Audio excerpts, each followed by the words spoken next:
Dr. Platt, thank you very much for joining us and talking about the mission of Star Gospel Mission, especially as it relates to this collaboration with the McKinney-Vento program in serving the unhoused and underserved in our community. How is your group going to assist or aid in the upcoming program? Yeah, well, thank you so much for the opportunity to chat about this partnership. You know, Charleston is indeed one of the most visited cities in the country.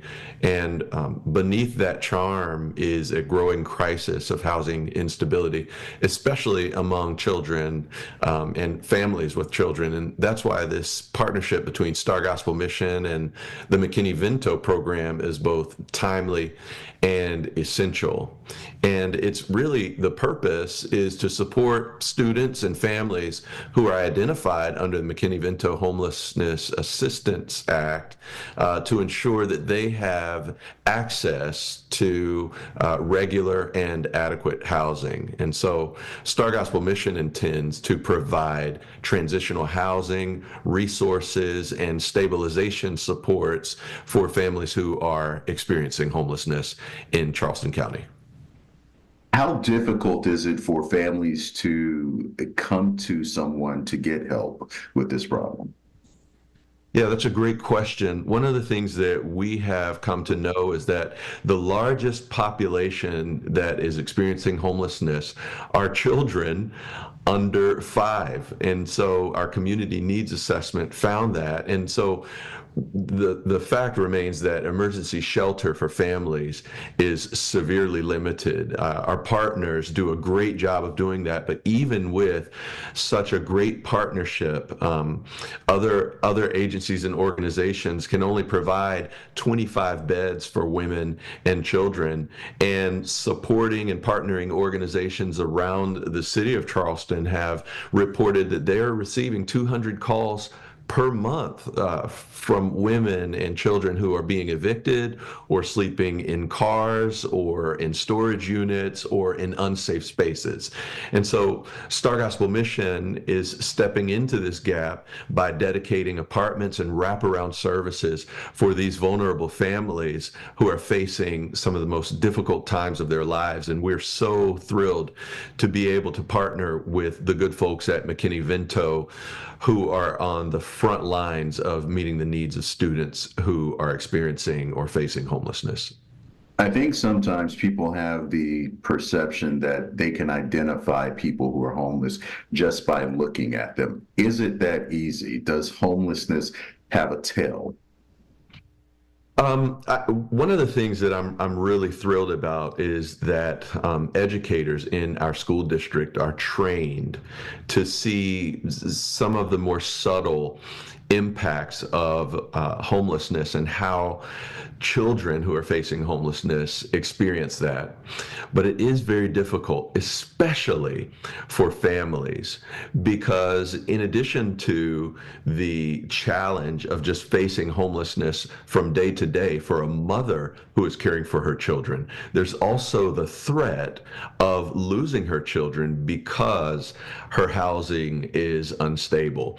And so a mother will go to through great pains to make sure that her children are stabilized, and any appearance of homelessness is as difficult to identify as possible.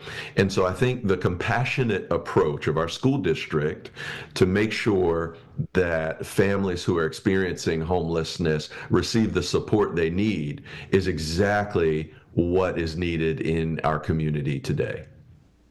How would you say your involvement with the Serving the Unhoused and Underserved, what kind of results has it yielded over the years? Well, over the years, we've been able to see families who were once facing instability gain the stability that they need. And one of the things that we realize is that when a child has a safe place, a mattress, and warm meals and their own mom with them, that they thrive in school. And so this, dignified and safe housing that Star Gospel Mission is building and developing, that will be apartments that are designated for mothers and their children, is going to provide them access to case management, transportation, meals, and community partnerships, just like the one that we have with the McKinney-Vento office. And those individualized goal plans will focus on housing, employment, recovery, and parenting. And so we are very thrilled and honored to be able to share in this partnership with Charleston County School District and the McKinney-Vento office. Are there any situations or plans for families to be able to, families who are experiencing a state of homelessness, to be able to remain together? In many instances, I've heard that women and children can shelter, but the men are not able to stay. Yeah, at this point, I think that is a situation that many organizations in Charleston are looking to identify. But I think right now, the primary population that we're looking to serve, at least at Star Gospel Mission at this time, is families where a mother is head of household and students are displaced with the mother.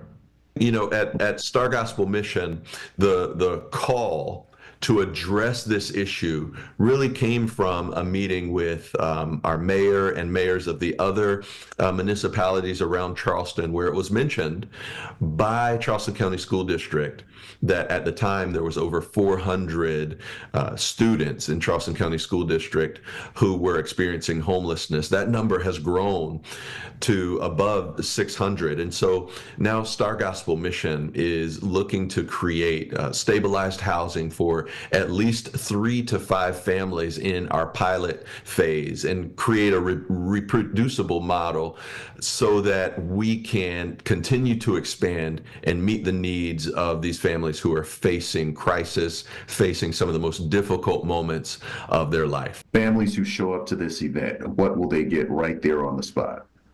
I think that they will see that there are resources in place to assist them.